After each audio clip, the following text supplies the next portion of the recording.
자신의 사주를 풀기 위한 시간입니다. 아주 기본적인 기초부터 시작해 보도록 하겠습니다. 오늘은 자기 사주를 풀기 위한 첫 번째 시간, 음양, 오행, 상극, 상생 중에서 음양, 오행과 상생까지 배우는 시간을 갖도록 하겠습니다. 음양이라 하면 말 그대로 플러스 양과 마이너스 음이 이 세상이 이루어져 있는 원리 중에 하나입니다. 예를 들어서 낮이 있으면 밤이 있고, 남자가 있으면 여자가 있고,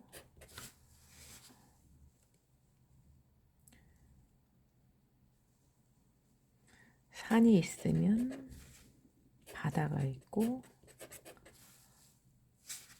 단단함이 있으면 물렁함이 있기 마련이죠. 위의 것은 다 양이고 밑에 것은 음으로 해석합니다. 그리고 그 다음은 오행을 알아야 사주를 해석할 수 있습니다.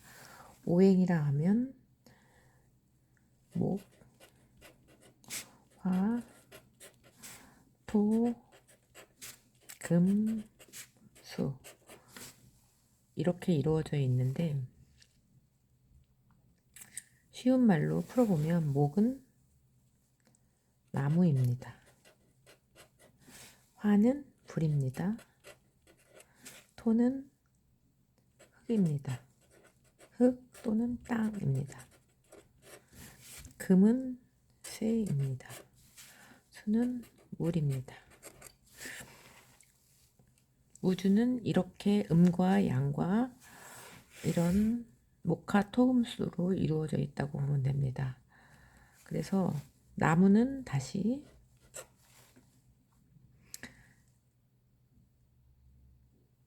큰 나무와 풀 같은 나무로 이루어져 있습니다. 여기서 큰 나무는 간목이라고 합니다. 이거는 외워야 되는 상황입니다. 간목. 작은 풀들을 을목이라고 합니다.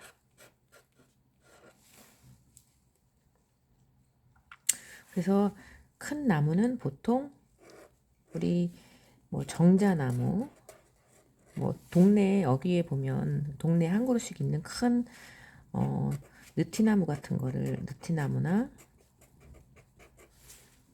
아니면 우리나라 사람들이 좋아하는 소나무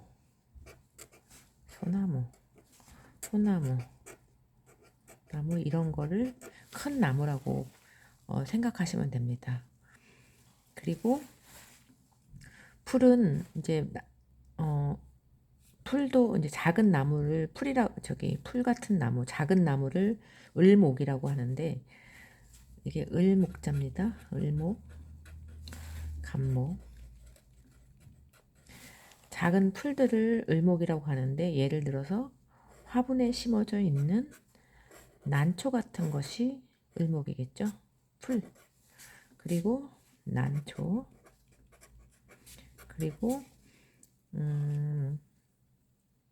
그리고 강가에 같은 데 보면 이렇게 생긴 저수지 같은데 이런 데 가보면 이렇게 생긴 풀들 있죠. 갈대 같은 것도 을목이라고 보면 됩니다. 그리고 휴양지 같은 데 가보면 연못에 난 같은 게 있죠. 연못에 피어 있는 풀들이 있죠. 이거 난초. 뭐라 그러죠? 난초가 아니라 그걸 뭐라 그러죠? 난초가 아니라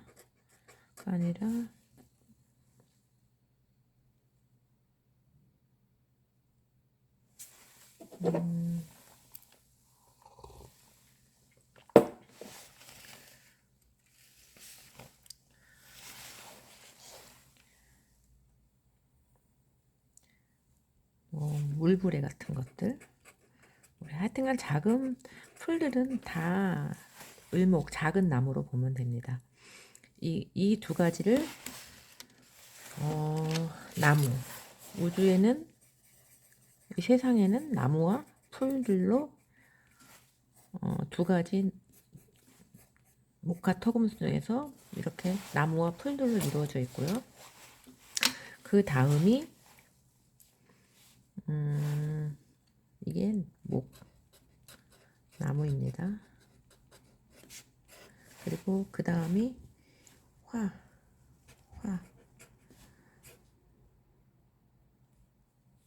불입니다. 불.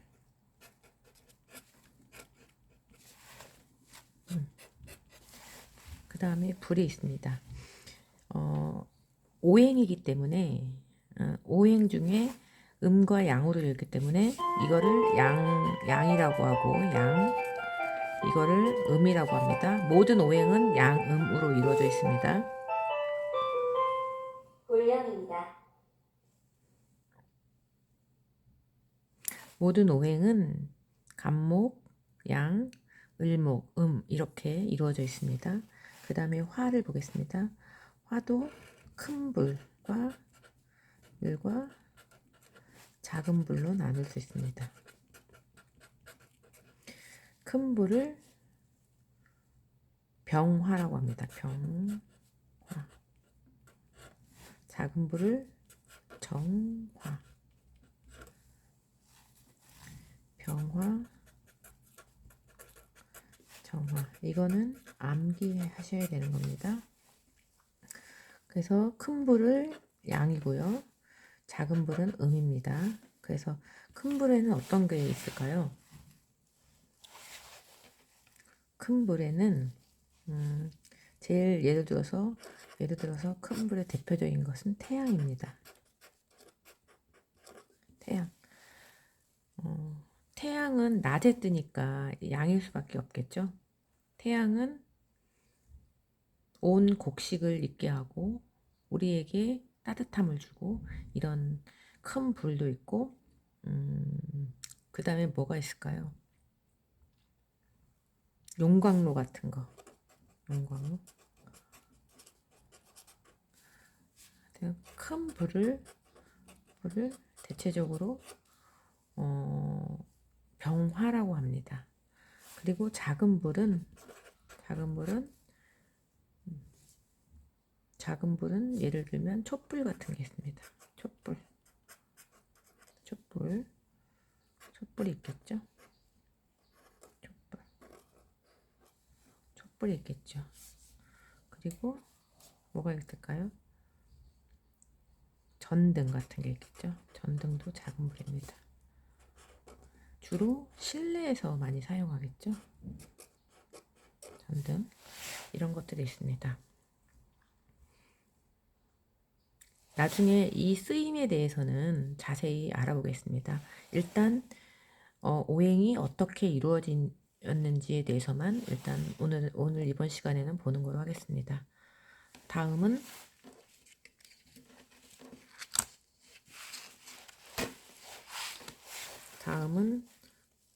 토에 대해서 하겠습니다. 토는 땅, 대지, 흙 이렇게 표현하면 되겠죠. 흙토자는 이렇게 우리가 이제 사주를 배우다 보면 사주는 기초적인 한자는 좀 외우셔야 됩니다. 차차로 외우는 걸로 하고 토에 대해서 알아보겠습니다. 토도 두 가지가 있겠죠. 큰 토, 작은 토 이렇게 나눠보겠습니다. 비슷하게. 그래서 큰 토를 무토라고 합니다. 무토. 작은 토를 기토라고 합니다. 그래서 큰 토는 어떤 것들이 있을까요? 평야 같은 게 있겠죠. 평야.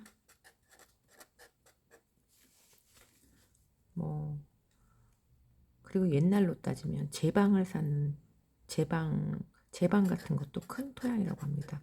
이게 사주가 아주 오랜 시간 흘러온 거기 때문에 이게 이 예를 들 때 요즘 말로 들으면 좀 잘 안 맞는 부분이 있어서 옛날 말을 좀 쓸 수밖에 없는 상황이 있습니다. 요즘엔 뭐 시멘트 발라가지고 뭐 이렇게 제방을 탔지만 옛날에는 물을 다 흙을 통해서 물도 맞고 이런 것을 했기 때문에 제방이라고 표현하겠습니다. 그리고 작은 토는 작은 토가 어떤 것들이 있을까요? 작은 토는 논 같은 걸 말합니다. 논, 밭 이런 것을 작은 토라고 합니다. 근데 이런 큰 토양은 대부분 물이 없는 아주 물이 없는 토양이고요. 논, 밭은 농사를 지우기 때문에 물이 있습니다. 물이 있습니다. 그리고 목화토 이제 금에 대해서 해보겠습니다. 금은 쇠죠. 금은 쇠. 칼.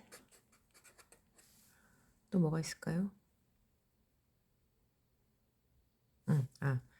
일단 금은 쇠를 하겠습니다. 쇠만 하겠습니다. 금은 쇠입니다. 쇠 중에서도 이제 두 가지 나눠서 큰 쇠, 작은 쇠 나눠보겠습니다. 큰 쇠, 작은 쇠. 큰 쇠를 경금이라고 합니다. 경금.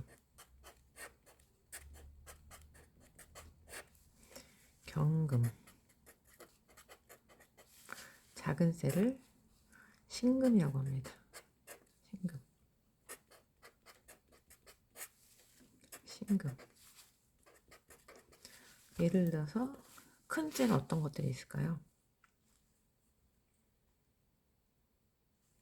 다듬어지지 않은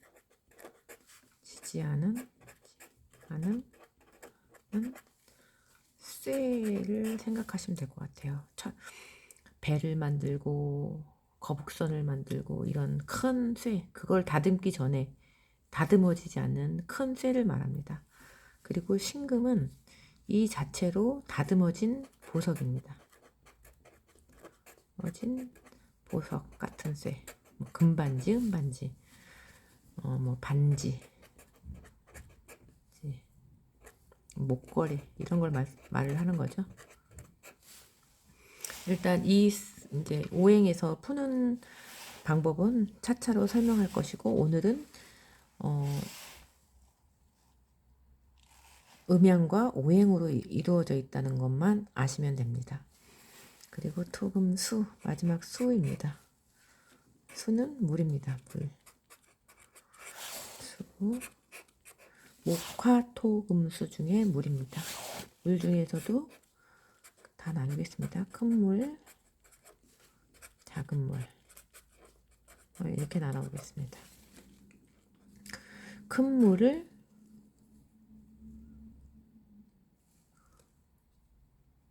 임수라고 하겠습니다. 임수. 큰 물, 작은 물을 개수라고 하겠습니다. 임수, 개수. 임수는 예를 들면은 임수는 바다, 강, 폭포, 소나기. 하여튼간 소나기보다 무슨 뭐랄까요? 폭풍? 폭풍 이런 거를 말씀하는 큰 물을 많은 물을 말하는 겁니다. 그리고 개수는 작은 물, 웅덩이, 시냇물, 그리고 이슬비 이런 거를 개수라고 합니다. 작은 물을 의미하겠죠. 여기까지는 음양 오행에 대해서 알아봤고요. 이제 오늘 상생까지 해보겠습니다. 상생이라 하면 도와주는 걸 말합니다. 상생은 도와주는 거. 것. 다른 말로 생해주는 것.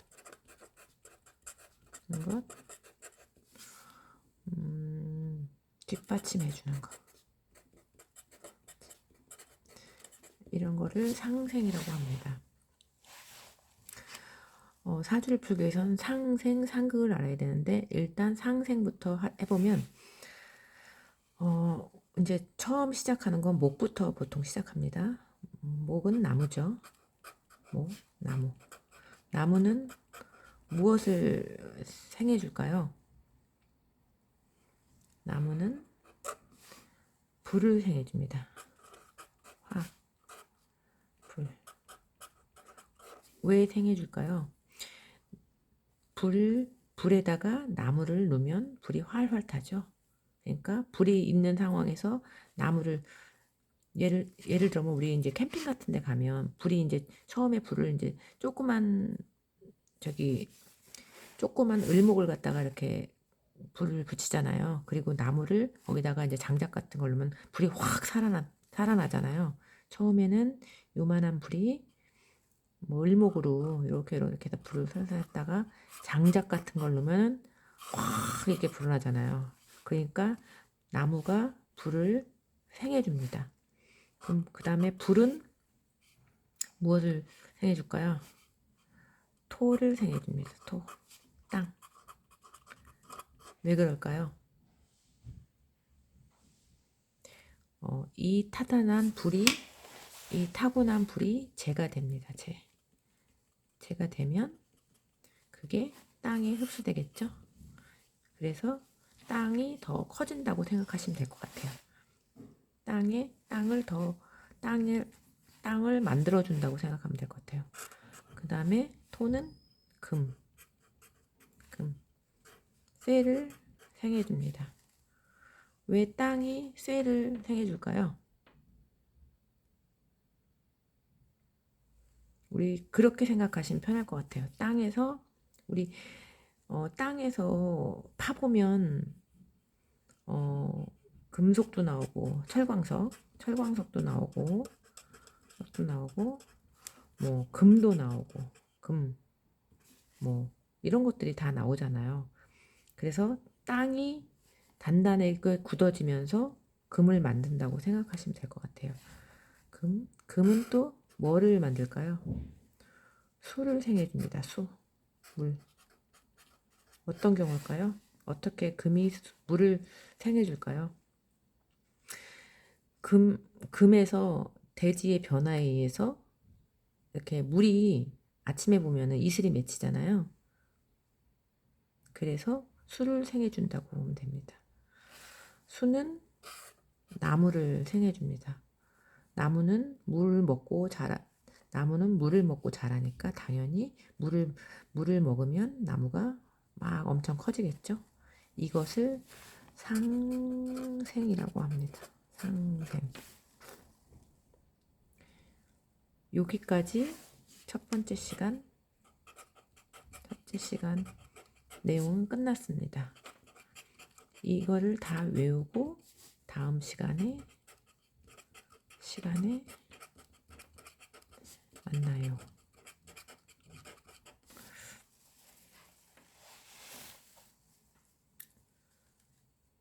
고생하셨습니다.